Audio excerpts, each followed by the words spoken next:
If you're buying a home in Toronto and the first thing you're doing is setting a budget, stop. That advice sounds responsible, and it's exactly why buyers overpay.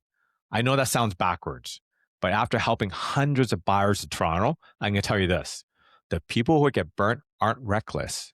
They're organized in the wrong order. Today, I'm going to walk you through my 10-step buying process. And one of these steps alone can save you tens of thousands of dollars, if not more. Step 7 is where most buyers accidentally overpay. And step 9 explains why we finalize budget last and why that protects you. Most YouTube videos gives you tips. This isn't a tips video. This is the exact decision framework I use with real buyers, people who are genuinely afraid of buying at the wrong time or paying too much. My job isn't to hype you up. My job is to help you make a decision you still feel good after 5 years from now. In a few minutes, I'm going to show you the exact moment buyers lose leverage. And it's not during negotiations. Toronto real estate isn't dangerous because prices are high. It's dangerous because people make emotional decisions before they have clarity. So let me repeat that. It's dangerous because people make emotional decisions before they have clarity. There's fear of missing out.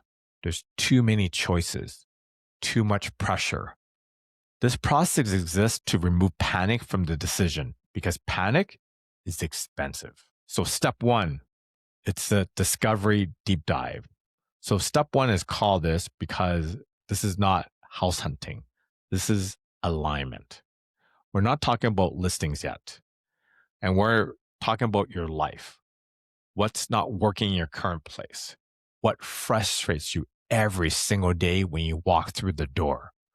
Because here's where most buyers don't realize. People don't actually want houses. They want certainty. And you skip the step, you don't buy the wrong house. You buy the right house for the wrong reasons. And that's why we don't talk about budget yet. Step 2, choose lifestyle before location. Most buyers start with neighborhoods. We don't. We start with how you live. Do you work from home and need separation? Do you need quiet or energy?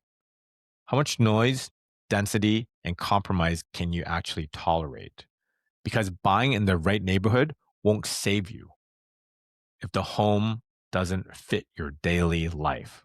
This step alone eliminates at least half the bad options before emotion, pressure, or urgency ever enters the picture.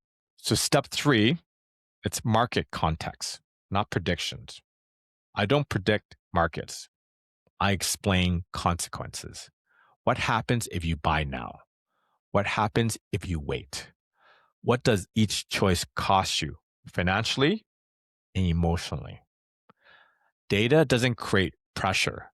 Data actually removes fear. Buyers who skip the step don't make bad decisions. They make uninformed ones. And this step directly affects how much leverage you'll have later.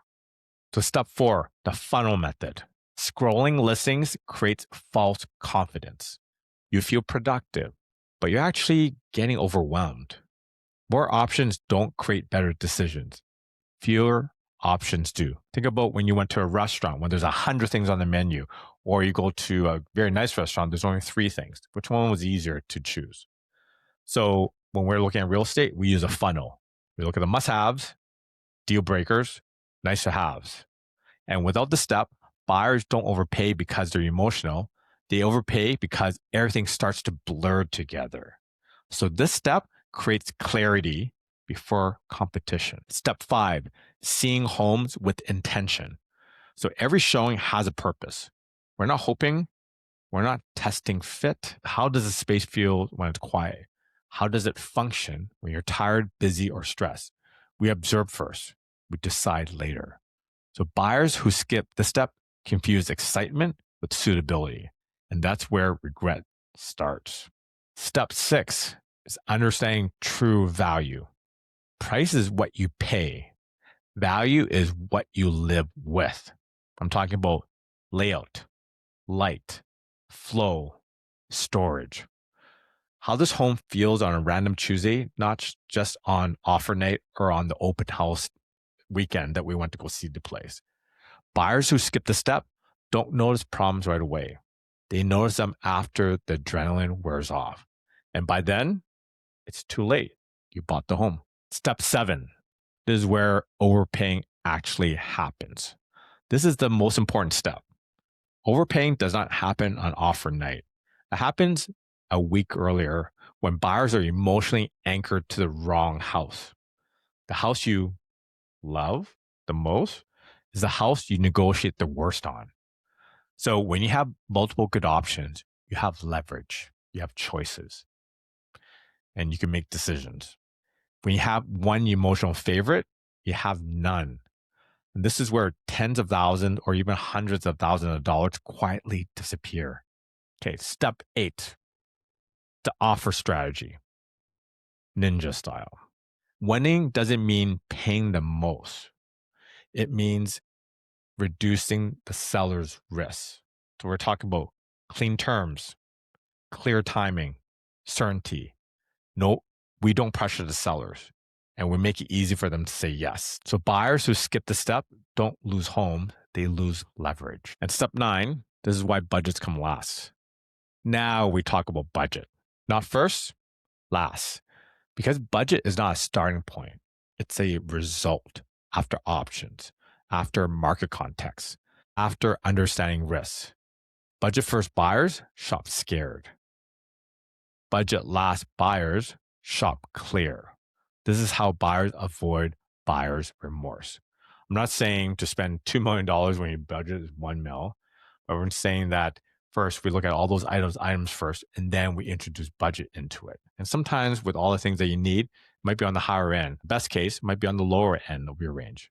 So here's step 10, decision without regret. At this point, there's no rush, no pressure. You either move forward calmly or you confidently wait. And that's the difference between guessing and deciding. The best decisions is the one you don't have to justify. So after everything all said and done, step 10 is making that decision based on looking at everything. The best buyers aren't aggressive. They're prepared. They don't guess. They understand. If you found this video helpful, like and subscribe for more videos just like this. Thanks again for watching. See you soon.